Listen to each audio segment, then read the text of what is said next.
လန်းဆက်တင်တဲ့အချိန်မှာတော့ငှက်ပေါင်းစုံကျက်စားနေတဲ့ကျုံးငယ်လေးတစ်ကျုံးကိုမြင်တွေ့ရမှာပါတရွက်လေးတရွက်လှုပ်ရှားနေတာကိုတွေ့ရပြီးအဲ့ဒီအောက်မှာတော့ဆေးစစ်လေးတွေကိုလိုက်ကောက်နေတဲ့တတဝါငယ်လေးတစ်ကောင်ရှိနေပါတယ်ဒါပေမဲ့ရုတ်တရက်ဆိုသလိုပဲသူ့ကိုငှက်တစ်ကောင်ကတွေ့သွားခဲ့ပြီးအော်လီကတော့သူကြုံတွေ့ခဲ့ရတဲ့ဇလန်းချောင်းကိုစတင်ပြောပြပါတော့တယ်သူမမိတက်ဆချိန်ကလေးကစူးစမ်းလို့စိတ်အရန်ပြင်းပြခဲ့ပြီးတွေ့သမျှပစ္စည်းတွေကိုချင်းတောင်းရဲလိုက်ကောက်စုရတာကြိုက်နေတဲ့ကြောင်ရှင်းပြခဲ့ပါတယ်ဒီနေ့မှာတော့ဖန်ခွက်ကိုအသုံးပြုပြီးရေအောက်ထဲကိုကြည့်နိုင်ရင်နေရာအသစ်တွေကိုရှာဖွေနိုင်မယ်ဆိုတဲ့အတွေ့ရခဲ့ပါတယ်ဒါပေမဲ့ရုတ်တရက်ဆိုသလိုပဲတားကောင်ဖြစ်မသွားအောင်သူ့ဖေရောက်လာပြီးအချိန်မီဆွဲထုတ်သွားခဲ့ပါတယ်။ဒါဖြစ်သူကိုအခြားတတဝါတွေကအချိန်မီရွေးစားတော့သွားနိုင်တာမို့အမြဲမစင်မကျင်မနေတင်ကြောင်းဆုံးမခဲ့ပါတယ်။အော်လီကစူးစမ်းယုံတင်ပါလို့ပြန်ပြောခဲ့ရင်မိဘတွေကတော့သူတို့မျိုးနွယ်ကစူးစမ်းတတ်တဲ့အမျိုးမဟုတ်ပေးကင်းဖို့ပဲအဓိကလို့ပြန်ပြောခဲ့ကြပါတယ်။အဖွားဖြစ်သူကတော့လွန်ခဲ့တဲ့နှစ်ပေါင်းများစွာကအခြားတတဝါတွေနဲ့အတူရှင်တွဲနေထိုင်ခဲ့ကြပြီးမိဝက်ဘလူးကြောင့်အမြဲတမ်းထိတ်လန့်ဆိုးရွံ့ခဲ့ရကြောင်းပြောပြပါတယ်။ဒါပေမဲ့ဒီနေ့မှာဖန်တီးရှင်စွမ်းအားရှင်ကြီးတွေ OA စစ်ထဲရောက်ရှိလာပြီးတတဝါတွေကိုပြောင်းလဲပေးနိုင်တဲ့မီဒီစွမ်းအားတွေပါလာတဲ့အတွက်အရာအလုံးပြောင်းလဲသွားခဲ့ပါတယ်။ဒါပေမဲ့မိဝက်ဘလူးကအဲ့ဒီစွမ်းအားကိုခိုးယူပြီးမကောင်းဆိုးဝါးအဖြစ်ပြောင်းလဲသွားခဲ့ပါတယ်။အဲ့ဒီနောက်စွမ်းအားရှင်ကြီးတွေကို6လက်မောင်းထုတ်ပြီးလောင်ဝမ်းတစ်ခုလုံးကိုစိုးမိုးဖို့အတွက်စွမ်းအားတွေကိုအသုံးပြုပြီးတိုက်ခိုက်ခဲ့ပါတယ်။ဒါကြောင့်မို့လို့ဘလူးကြီးကလောင်ဝမ်းမှာဒုက္ခပေးနေတော့မို့လို့ကျွန်းပြင်မကိုမထွက်ဖို့အထူးသတိထားရမှာဖြစ်ပါတယ်။မိဘတွေကတော့ဘေးကင်းဖို့ကိုပဲတွေးနေကြပြီးရိတ်သိမ်းပွဲအတွက်အလူတော်ပွဲကျင်းပဖို့ပြင်ဆင်ကြရမှာအားလုံးကစစ်စစ်လေးတွေနဲ့အပျော်တမ်းဆော့ကစားနေကြပါတယ်။ဒါပေမဲ့အော်လီကတော့ငှက်ငယ်လေးတစ်ကောင်နောက်ကိုလိုက်သွားခဲ့ပါတယ်။အဲ့ဒီနောက်မှာတော့အနေရမရှိတဲ့ငှက်လေးမှန်းတိသွားပြီးစားလောင်နေတဲ့ငှက်လေးကိုစစ်စစ်လေးတွေပေးကျွေးခဲ့ပါတယ်။အော်လီကအပင်တွေကိုဘယ်လိုခွဲရမလဲတင်ပေးနေစင်ပါပဲ။ငှက်တွေကခီးသွားရင်အချင်းချင်းလေးကြုံပြီးဆက်သွယ်နိုင်တာကြောင့်အခြားတတဝါတွေနဲ့ရောနှောမနေဖို့အဖေဖြစ်သူကကျင်းမောင်းခဲ့ပါတယ်။အသက်ကြီးတဲ့ငှက်တွေပါအစိတ်ထုံကြီးကိုတင်ယူသွားကြတဲ့အတွက်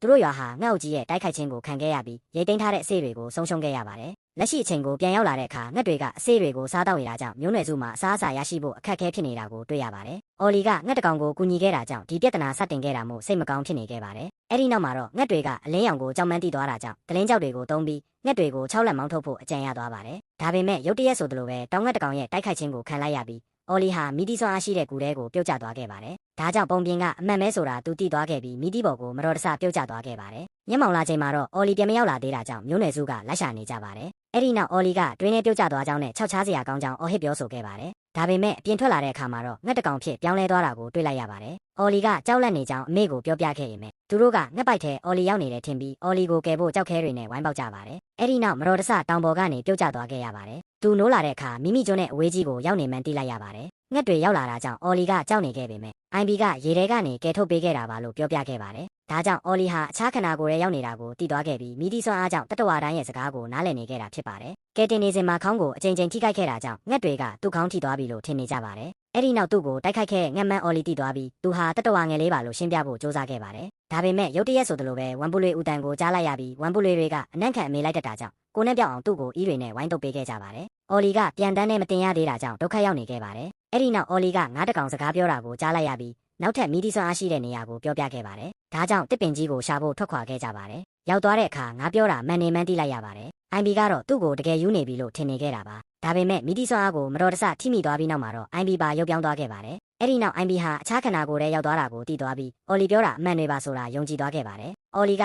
IB ကြောင့်ဖြစ်ရတာဆိုပြီးအပြစ်တင်ခဲ့ပြီးနောက်ထပ်မီဒီစွမ်းအားကိုဘယ်မှာရှာရမလဲဆိုတာငါ့ကိုမေးဖို့ထွက်လာခဲ့ကြပါတယ်။ငါကတော့ဘေးအန္တရာယ်ဖြစ်ပွားပြီးကတည်းကသူတယောက်တည်းနေထိုင်ခဲ့ရကြောင်းနဲ့မီဒီစွမ်းအားတွေကိုဖန်တီးရှင်ကြီးတွေရဲ့ရုပ်လောင်းတွေမှာတွေ့နိုင်ကြောင်းပြောပြခဲ့ပါတယ်။ဒါကြောင့်ရေတကွန်ဘက်ကိုဆက်လက်ထွက်ခွာခဲ့ကြပါတယ်။ဒါပေမဲ့ရုတ်တရက်ဆိုသလိုပဲဝမ်ပူလွေကလေးပြောက်နေတာကိုတီးသွားကြပြီးဝမ်ပူလွေဦးတန်တွေကိုကြားလိုက်ရပါတယ်။အဲ့ဒီနောက်ဝိုင်းရံခံထားရမှန်းတီးသွားပြီးလွတ်မြောက်ဖို့ထွက်ပြေးခဲ့ကြပါတယ်။အော်လီကဝမ်ပူလွေရန်ကပုံဖို့ကူထဲဝင်ဖို့အကြံရခဲ့ပါတယ်။ဒါပေမဲ့ရောက်သွားတဲ့အခါမွေရင်းဖြစ်နေတာကိုတွေ့လိုက်ရပါတယ်။ IB ရဲ့နှာခေါင်းကိုတုံးပြီးအနံ့တွေကိုကြည့်နိုင်ကြောင်းရှင်းပြခဲ့ပြီးဘေးကင်းဆုံးလမ်းကြောင်းကနေကူကိုဖျက်တမ်းခဲ့ကြပါတယ်။ဒါကြောင့်ဝမ်ပူလွေတွေကမွေတွေတွေ့သွားအောင်ဦးလိုက်ကြတာကြောင့်ကြောက်ကမ်းပါးမှာပိတ်မိသွားခဲ့ပါတယ်။ IB ကမွေတွေရန်ကလွတ်အောင်အော်လီကိုတွန်းချလိုက်ပြီးပြန်တန်းနိုင်အောင်တင်ပေးခဲ့ပါတယ်။အဲ့ဒီနောက်ရေတကွန်စီဆက်သွားခဲ့ကြပေမဲ့မောင်လာတာကြောင့်အနားယူခဲ့ကြပါတယ်။ IB ကအစားအစာရှားပါမှုကြောင့်မိဘတွေတိတ်ဆုံးခဲ့ရပြီးမျိုးနွယ်စုတစ်ခုလုံးနီးပါးမျိုးပြုံးလို့နီးပါးဖြစ်ခဲ့ရကြောင်းဝမ်းနည်းစွာပြောပြခဲ့ပါတယ်။ဒါပေမဲ့ဒီနေ့မှာအဆေးတွေကိုစားလို့ရမှန်းသိသွားခဲ့ပြီးအော်လီတို့မျိုးနွယ်စုကိုပထမဆုံးအကြိမ်တွေ့မြင်ခဲ့ရတာဖြစ်ပါတယ်။နောက်တနေ့မနက်မှာတော့တတဝါတွေဟာရေတကွန်ရှိတဲ့နေရာကိုတီးသွားကြပြီးဥတီပြန်တန်းခဲ့ကြပါတယ်။ဒါပေမဲ့ရောက်သွားတဲ့အခါဝမ်ပူလွေရင်းဖြစ်နေတာကိုတွေ့လိုက်ရပြ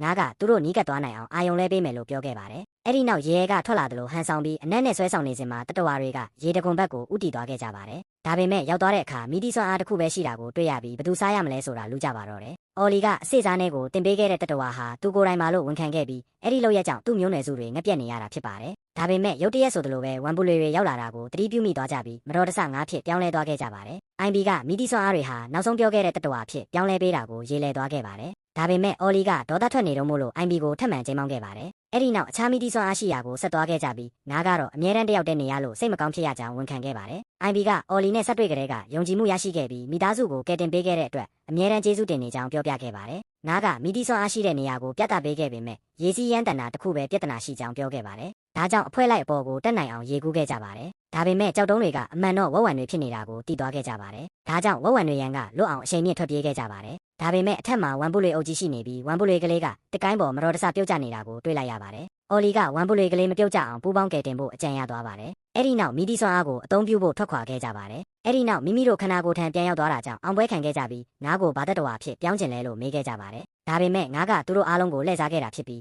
သူဟာပုံပြင်ထဲကမိဝက်ဘလူးဖြစ်ကြောင်းအမှန်တိုင်းဝန်ခံခဲ့ပါတယ်။အဲ့ဒီနောက်အကောင်ငယ်ဆုံးမို့လို့အသေးခံဖို့စွန့်ပစ်ခြင်းခံခဲ့ရကြောင်းပြောပြခဲ့ပါတယ်။ဒါကြောင့်မို့လို့လူတိုင်းသူ့ကိုချီးမွမ်းကြအောင်လောင်ဝမ်းတစ်ခုလုံးကိုဖျက်ဆီးပစ်ဖို့ဆုံးဖြတ်ခဲ့တာဖြစ်ပါတယ်။ဒါပေမဲ့သူ့ကိုရေကျုပ်ထားဖို့ငါးဖြစ်ပြောင်းလဲခဲ့ကြတာပါ။လူကြီးကတတဝါတွေကိုဒုက္ခပေးဖို့ပြန်လာတော့မှဖြစ်ပြီးIB ကတော့ဒဏ်ရာတွေကြောင့်တေးလူမျောပါဖြစ်နေခဲ့ပါတယ်။ဒါကြောင့်အော်လီကသူငယ်ချင်းကိုတည်ဆောင်ဖို့ကိရိယာတစ်ခုပြုလုပ်ခဲ့ပြီးဆရာဝန်တွေကဒဏ်ရာကိုကုသပေးနိုင်တာကြောင့်ငှက်တွေနဲ့ပြန်ဆောင်ဖို့တောင်းပေါ်ကိုတက်ခဲ့ပါတယ်။အဲ့ဒီနောက်အော်လီကငှက်အိမ်မှာနိုးလာခဲ့ပြီးသူငယ်ချင်းကိုကယ်တင်နိုင်ခဲ့တာကြောင့်ဝမ်းသာနေခဲ့ပါတယ်။ဒါပေမဲ့ရုတ်တရက်ဆိုသလိုပဲဘလူးကြီးကလွန်ဝမ်းကိုဖျက်ဆီးနေတာကြောင့်လေထဲမှာပြာတွေရှိနေတာကိုသတိပြုမိသွားကြပါတယ်။ဒါကြောင့်ငှက်တွေကတတဝါတွေကိုကယ်တင်ဖို့အဖွဲလိုက်လှုပ်ဆောင်ကြပြီးရေရှိရာကိုလမ်းပြပေးခဲ့ကြပါတယ်။ဒါပေမဲ့ရုတ်တရက်ဆိုသလိုပဲဝမ်ပူတွေရောက်ရှိလာပြီးကလေးကိုကယ်တင်ပေးခဲ့တဲ့အတွက်ကျေးဇူးတင်ကြောင်းပြောခဲ့ကြပါတယ်။အဲ့ဒီနောက်တတဝါအားလုံးမိဘေးကလွတ်အောင်ပူးပေါင်းကူညီကြပြီးအော်လီရဲ့ကျုံးစီတို့ထွက်ခွာခဲ့ကြပါတယ်။မိဘတွေကအော်လီတက်ရှိထင်ရှားရှိနေသေးတာကြောင့်ဝမ်းသာနေကြပေမဲ့တိုက်ခိုက်ခံရမှာကိုတော့ကြောက်နေကြပါတယ်။အော်လီကပုံပြင်ကအမှန်ဖြစ်ကြောင်းနဲ့အဖွဲလိုက်လှုပ်ဆောင်တဲ့အခါပုံမိုတမာကြောင်းရှင်းပြခဲ့ပါတယ်။ဒါကြောင့်အဖေဖြစ်သူကတားကိုပြန်လဲယုံကြည်ပေးခဲ့ပြီးတတဝါတွေကိုဘေးကင်းအောင်ကူညီပေးခဲ့ပါတယ်။ဒါပေမဲ့ရုတ်တရက်ဆိုသလိုပဲဘလူးကြီးရောက်လာပြီးသူတို့ကိုတပ်ဖို့ပြေးလာခဲ့ပါတယ်။အော်လီကမီဒီစွမ်းအားနောက်တစ်ခုရဖို့ကူတဲဆုံဆင်းဖို့အကြံရခဲ့ပြီး